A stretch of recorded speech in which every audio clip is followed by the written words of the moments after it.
400 গ্রাম broiler মুরগির মাংস নিয়ে নিয়েছি। যেহেতু আমরা বাড়িতে 2টো লোক আর আমরা খুব একটা এই মাংস পছন্দ করি না, যখন ইচ্ছা হয় তখনই খাই। আবার খেতে আমাদের মাসের পর মাসও চলে যায়। তো মাংসটা আমি আগে থেকে পরিষ্কার করে ধুয়ে নিয়েছি। একটু নুন আর হলুদ মাখিয়ে রাখবো। আর ভিডিওটা প্রথম থেকে শেষ অবধি দেখার অনুরোধ রইল। আশা করি তোমাদের ভালো লাগবে। তো চলো রেসিপিটা দেখে নিই। কড়াইটা গরম হয়ে গেছে, পরিমাণ মতো আমি সরিষার তেল দিয়ে নেব।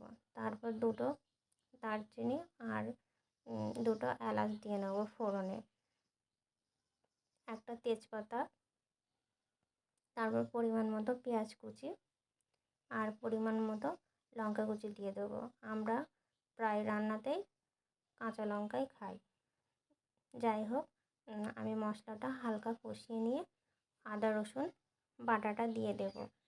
আদা রসুনের কাঁচা গন্ধটা চলে গেলে তারপর আমি এক এক করে বাকি মশলাগুলো দিয়ে দেব। জিরে গুঁড়ো, ধনিয়া গুঁড়ো, গোলমরিচের গুঁড়ো, যেহেতু ফ্লেভারটা আমার একটু ভালো লাগে। তারপর রঙের জন্য আমি দিয়ে দেব রেড চিলি।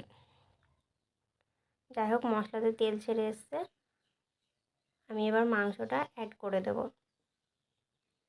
তো মাংসটা তেল ছাড়া পর্যন্ত আমি কষাতে থাকবো। যেহেতু ব্রয়লার মুরগির মাংস একটা গন্ধ থাকে, ভালোভাবে কষা হয়ে গেলে আমি ঝোলের জন্য পরিমাণ মতো জল অ্যাড করে নেব। আমার মাংসটা কষানো হয়ে গেছে, পরিমাণ মতো জলটা দিয়ে দিলাম। তো এবার মাংসটা ভালোভাবে ফুটতে থাক। যেহেতু আমি কষা কষা রান্না করব, বেশি ঝোল রাখবো না। আমি কিন্তু একদম রান্নাটা ঘরে থাকা মশলাই করেছি। আমি বাড়িতে যেভাবে রান্নাটা করি সেভাবেই করেছি। তো মাংসটা আমার শেষের দিকে, তাই আমি একটু গরম মশলার গুঁড়ো অ্যাড করে নিলাম। এবার আমি নামিয়ে নেব।